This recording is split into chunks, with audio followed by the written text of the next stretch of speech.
Hello everyone, welcome to essentials of Ayurveda. तो आज हम लोग रिवीजन करने वाले हैं चरक शारीर स्थान चैप्टर नंबर 7 का, जिसका नाम है शरीर संख्या शारीरम। तो इस चैप्टर के नाम से ही पता चल रहा है कि हम लोग संख्या करने वाले हैं, मतलब नंबर्स काउंट करने वाले हैं, बोन्स का, त्वचा का, स्किन्स कितने लेयर्स होते हैं वो सब देखने वाले हैं। तो इस चैप्टर से बेसिकली दो क्वेश्चन इंपॉर्टेंट आता है। एक तो एक्सप्लेन त्वक शरीर क्या होता है उसको एक्सप्लेन करने के लिए, और एनलिस्ट द कोष्टांग, तो कोष्टांग कितने होते हैं उसको एनलिस्ट करने के लिए आता है। यही दो क्वेश्चन इंपॉर्टेंट इस चैप्टर से बनते हैं। तो चलिए शुरू करते हैं इस चैप्टर को। तो शरीर विचय शारीर यानी कि जो चैप्टर नंबर 6 था उसका हमने पिछले वीडियो में रिवीजन किया था। तो शरीर विचय शारीर का व्याख्या करने के बाद अब आचार्य यहाँ पे शरीर संख्या शारीर की व्याख्या करेंगे। पहले श्लोक में यहाँ पे अग्निवेश का शरीर विषयक प्रश्न आता है कि अव्यय भेद से संपूर्ण शरीर का विभाजन कर संपूर्ण शरीर यानी कि नख से लेके शिख पर्यंत के ज्ञान तथा उसके प्रमाण की जानने के लिए अग्निवेश ने भगवान आत्रेय से शरीर संख्या यानी शरीर संख्या विज्ञान को पूछा है। ठीक है, नेक्स्ट श्लोक में आचार्य जो है वो 6 त्वचाओं का वर्णन करते हैं। तो त्वचा शारीर ये बहुत ही इंपॉर्टेंट क्वेश्चन है, ये एग्जाम में आता है शॉर्ट आंसर के लिए। तो आचार्य यहाँ पे शरीर में 6 त्वचाएं होती हैं ऐसा बताते हैं। कौन कौन सी देखते हैं? तो पहली है हमारी बाहरी त्वचा यानी कि प्रथम त्वचा, जिसका नाम है उदक धरा त्वचा। उदक यानी कि पानी होता है, तो जल को धारण करने वाली उदक धरा त्वचा। सेकंड है हमारे पास दूसरी त्वचा अश्रुक धरा त्वचा, जो कि रक्त का धारण करती है, रक्त को रोके रहती है। तीसरा त्वचा है हमारे पास सिद्म तथा किलाश नामक कुष्ठ का उत्पन्न स्थान, इसीलिए इसको हम लोग सिद्म या किलाश कहते हैं। तीसरी त्वचा में सिद्म और किलाश जो है वो उत्पन्न होता है। चौथा जो है वो त्वचा जो है वो उसमें दद्रु और सभी प्रकार के कुष्ठ की उत्पत्ति होती है, वो उत्पत्ति स्थान होता है चौथा लेयर जो होता है वो। पांचवा जो है वो अलजी और विद्रधि, वहाँ पे उत्पत्ति स्थान होता है अलजी और विद्रधि का। और जो छठा होता है वो छठा त्वचा जो है वह जिसके कट जाने पर मनुष्य मानव की अंधे की भांति अंधकार में प्रवेश करता है तथा तमोयुक्त की भांति चेष्टा करता है, और जिस त्वचा के ऊपर काली लाल गहरी जड़ों वाली कष्ट साध्य अरुंशी यानी जो फुंसियाँ हैं पर्वों पर पैदा होती हैं। इस प्रकार ये 6 प्रकार की त्वचाएं होती हैं। कौन कौन सी? पहला तो लेयर बताया आचार्य ने कि फर्स्ट है उदक धरा त्वचा और दूसरा है अश्रुक धरा त्वचा। उसके बाद आचार्य ने डिजीज़ के बेसिस पर त्वचा का लेयर बताया है कि तीसरा जो है वहाँ पे सिद्म और किलास नामक कुष्ठ रोग उत्पन्न होता है, वो उत्पत्ति स्थान है। चौथा है दद्रु और जो अन्य कुष्ठ विकार हैं उसके उत्पत्ति स्थान होता है। पांचवा जो है वो अलजी और विद्रधि का उत्पत्ति स्थान है। और जो छठा है जिसके कट जाने पर मनुष्य जो है वो अंधकार में प्रवेश कर जाता है, तमोगुण युक्त हो जाता है, और वहाँ पे काली लाल गहरी जड़ों वाली कष्ट साध्य अरुंशी पर्वों में पर पैदा हो जाती हैं, उसको हम लोग 6th लेयर वहाँ पे उसको बोला है आचार्य ने। और आचार्य कहते हैं कि ये जो षडंग त्वचा है, मतलब षडंग शरीर को 6 अंगों वाले शरीर को ढके रहती है, उसको कवर करके रखती हैं। नेक्स्ट श्लोक में हम लोग देखते हैं शरीर और अंग का विभाग।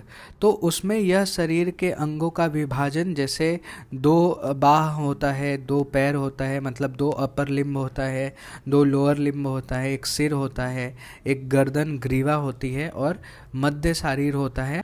तो इस प्रकार ये शरीर के 6 विभाग किए गए हैं। ये भी श्लोक हमने फर्स्ट ईयर में पढ़ा था रचना शरीर में। तद्यथा 2 बाहु 2 शक्तिनी शिरो ग्रीवम अंतराधि इति षड्गम अंगम। ठीक है, नेक्स्ट श्लोक में हम लोग देखते हैं शरीर में अस्थियों की संख्या कितनी होती है। तो जो दांतों के उखल यानी कि जो सॉकेट्स होते हैं तेत के, और नखों के साथ अस्थि की संख्या जो है 360 बताई है आचार्य चरक ने, और उनका विवरण इस प्रकार है। अब फिर उसको हम लोग देखते हैं और ज़्यादा क्लासिफाई करके। तो दांत जो है वो 32 होते हैं, दांत के जो उखल होते हैं वो 32 होते हैं, और जो नख है वो भी 20 होते हैं। हाथ पैर की उंगलियों की अस्थि 60 होती है। हाथ पैर की जो शलाका अस्थि है, यानी कि हाथ की हथेली और पैर के जो पंजों की हड्डी, जिसको हम लोग मेटाकार्पेल और मेटाटार्सल कहते हैं, वो 20 होते हैं। हाथ पैर की उंगलियों के शलाका अधिष्ठान की अस्थि, वो कितने होते हैं? 4 होते हैं। फिर पार्श्वनी देश, जो एड़ी होती है एंकल की अस्थि, वो 2 होते हैं। फिर पैरों में जो गुल्फ अस्थि होती है वो 4 होते हैं। फिर हाथ में मणिबद्ध अस्थि कितने होते हैं? 2। फिर अरत्नी यानी कि जो प्रबाहु है उसकी अस्थि कितनी होती है? 4। फिर दोनों जांघों में अस्थि कितनी होती है? 4। फिर जानु देश की अस्थि 2। जानु कपाल की अस्थि 2। फिर उरु देश की नकल अस्थि 2। बाहु देश की नकल अस्थि 2।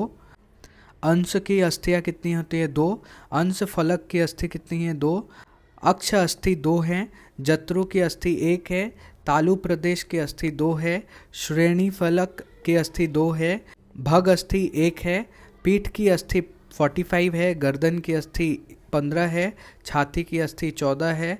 दोनों पसलियों की जो परशुका अस्थि है वो 24 है। और पसलियों के मूल में लगी हुई जो स्थालका अस्थि है वो भी 24 है। फिर स्थालका अर्बुद अस्थि 24 है। हन्व अस्थि जो है वो 1 है। हनु मूल को बांधने वाली जो अस्थि है वो 2 है। नासिका अस्थि 1 है। गंडुक अस्थि जो है वो 1 है। ललाट अस्थि जो है वो 1 है। शंख अस्थियाँ 2 हैं। सिर की कपाल अस्थि 4 हैं। और इस प्रकार दांतों के उखल तथा नखों के साथ अस्थि की संख्या 360 बताई है चरक ने। तो ये बेसिकली चरक ने 360 अस्थि बताई हैं और उसकी गणना की है। तो ये उतना एग्जाम पॉइंट ऑफ व्यू से इम्पोर्टेंट नहीं है। नेक्स्ट श्लोक की तरफ चलते हैं। नेक्स्ट श्लोक में आचार्य जो है वो इंद्रियों का विवेचन करते हैं। आचार्य ने 5 इंद्रियों के 5 अधिष्ठान बताए हैं। तो उसमें कौन कौन से अधिष्ठान हैं? तो पहला है त्वचा। त्वचा किसका अधिष्ठान होगा? स्पर्श इंद्रिय का। फिर जो जिह्वा है वो रसन इंद्रिय का अधिष्ठान है। तीसरा नासिका घ्राणेन्द्रिय का अधिष्ठान है।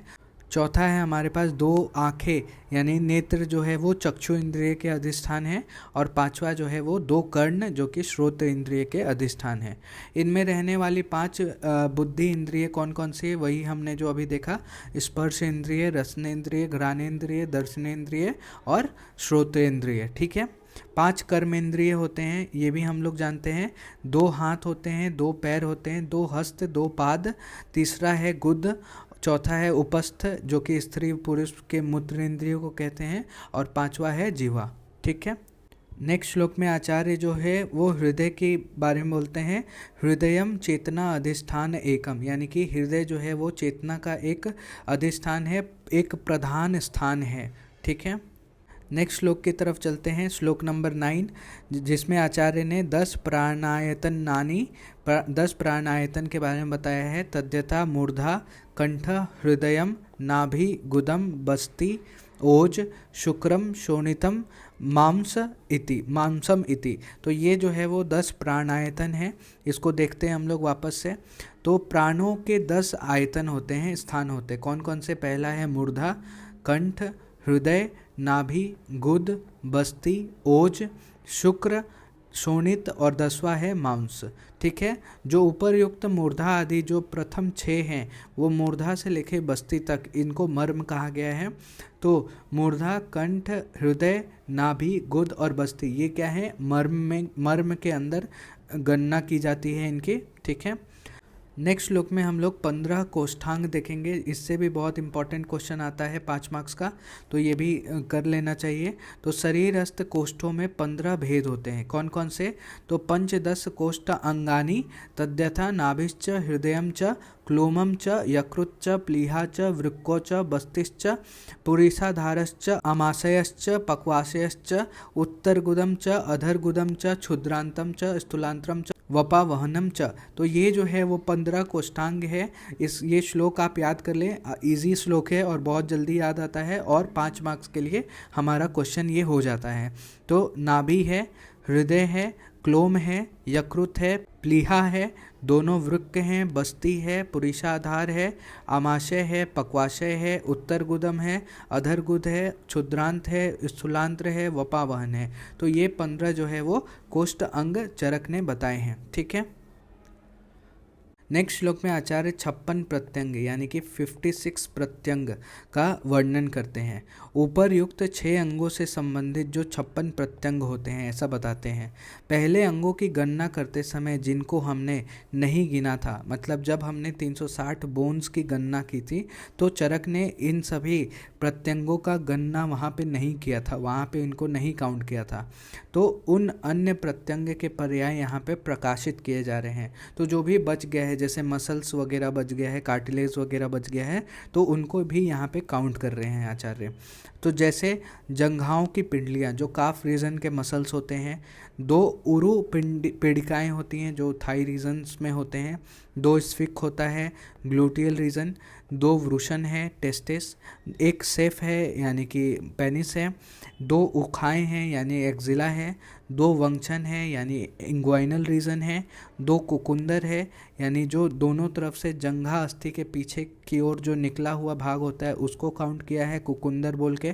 फिर 1 बस्ती सिर है यानी कि नाभि के नीचे का भाग, 1 जो है वो उदर है, 2 स्तन है मेमोरी रीजन है, 2 कफ का स्थान है। चक्रपाणी के अनुसार गले के नीचे 2 जो कठिन अव्यय है वो उसको कहा गया है कफ का स्थान, और गंगाधर बोलते हैं 2 भुजाओं को ही कफ का स्थान बताते हैं।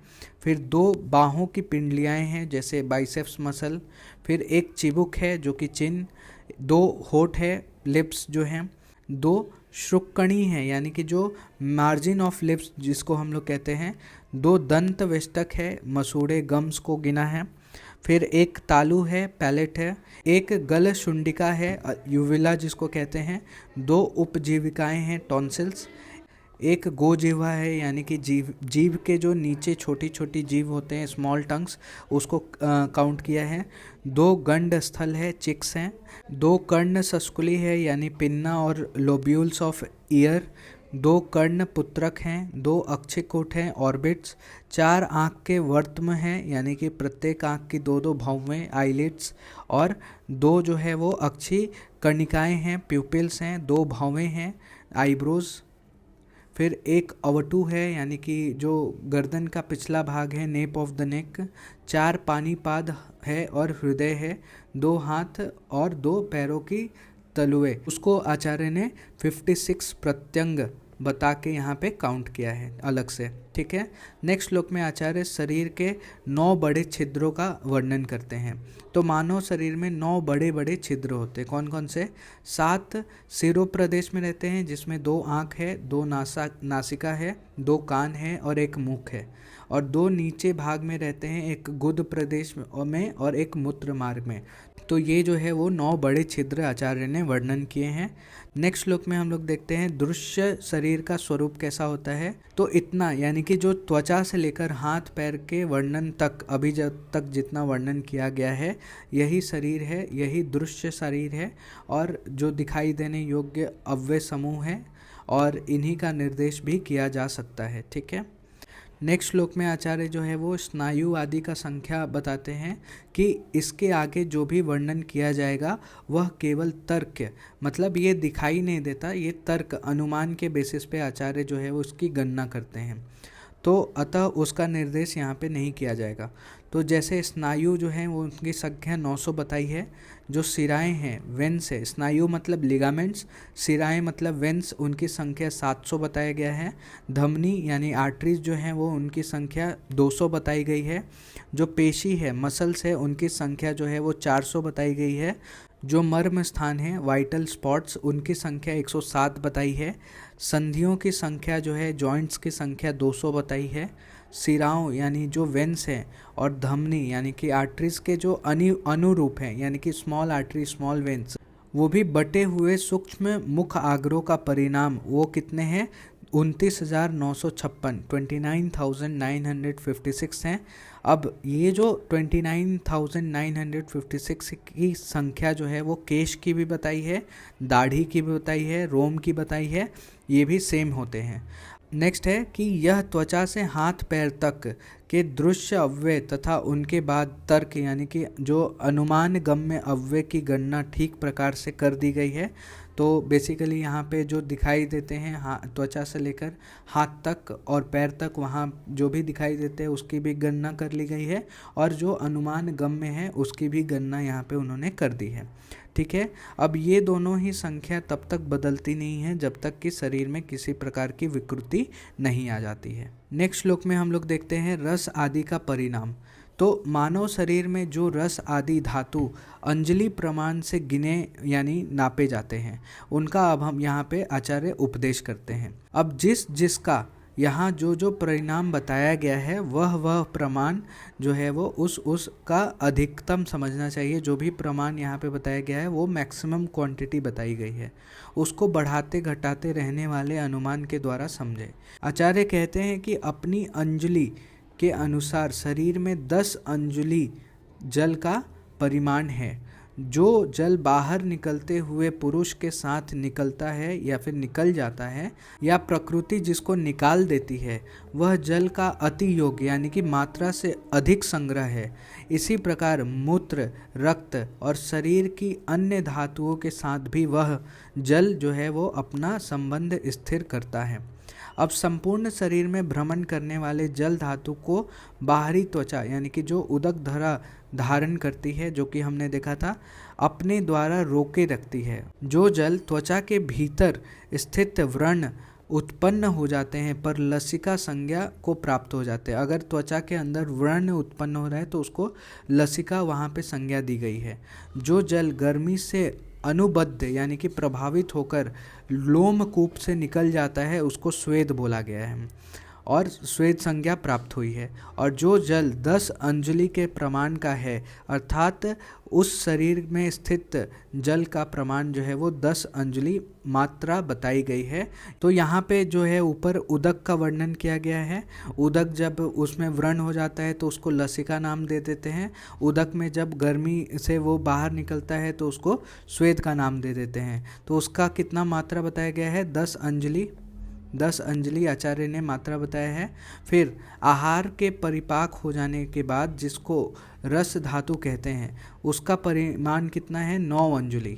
फिर 8 अंजलि रक्त का बताए हैं, 7 अंजलि पुरीष का, 6 अंजलि श्लेष्मा यानी कफ का, 5 अंजलि पित्त का, 4 अंजलि मूत्र का, 3 अंजलि वसा का, 2 अंजलि मेद का, 1 अंजलि मज्जा का, और आधा अंजलि जो है वो मस्तिष्क का, आधा अंजलि शुक्र का और आधा अंजलि श्लेष्मिक ओज का बताया है आचार्य ने यहाँ पे।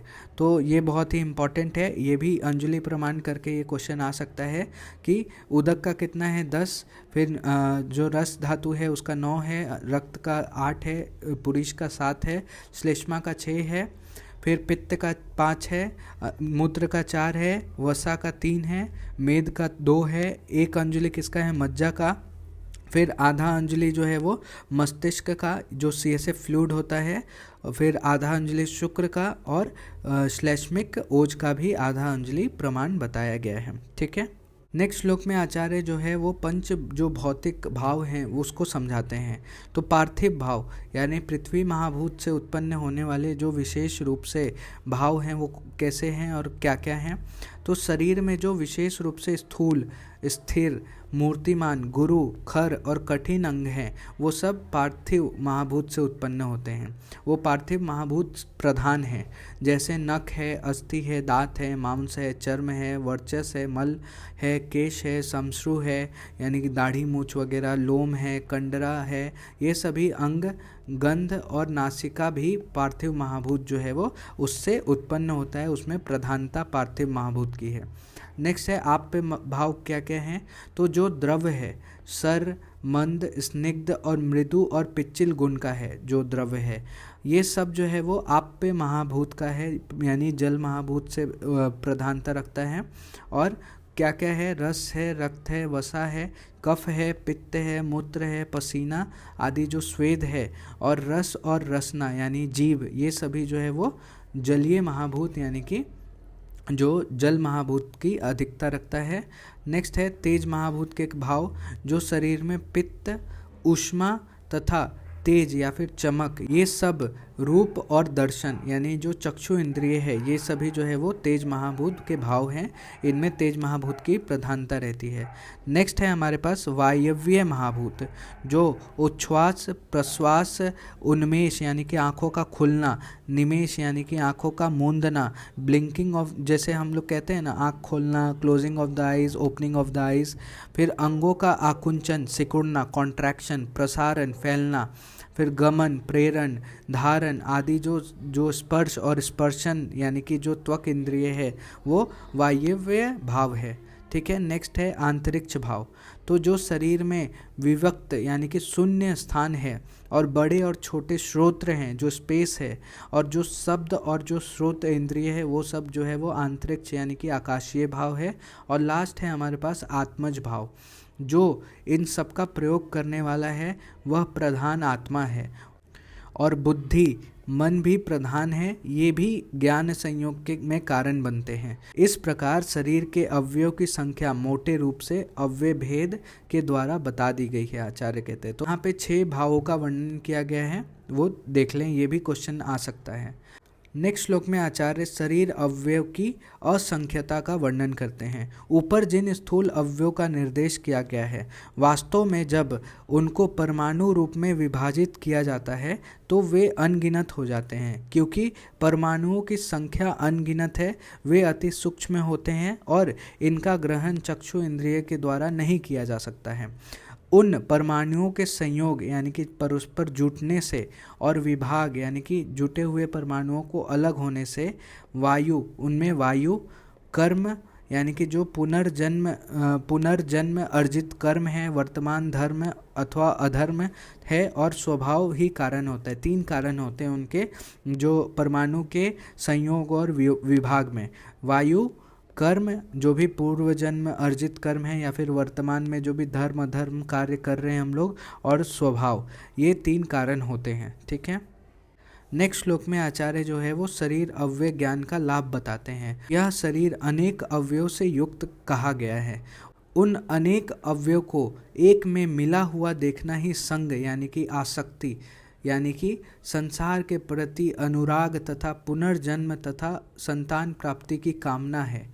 और इन अवयव को अलग अलग देखना या समझ लेना अपवर्ग है यानी मोक्ष है।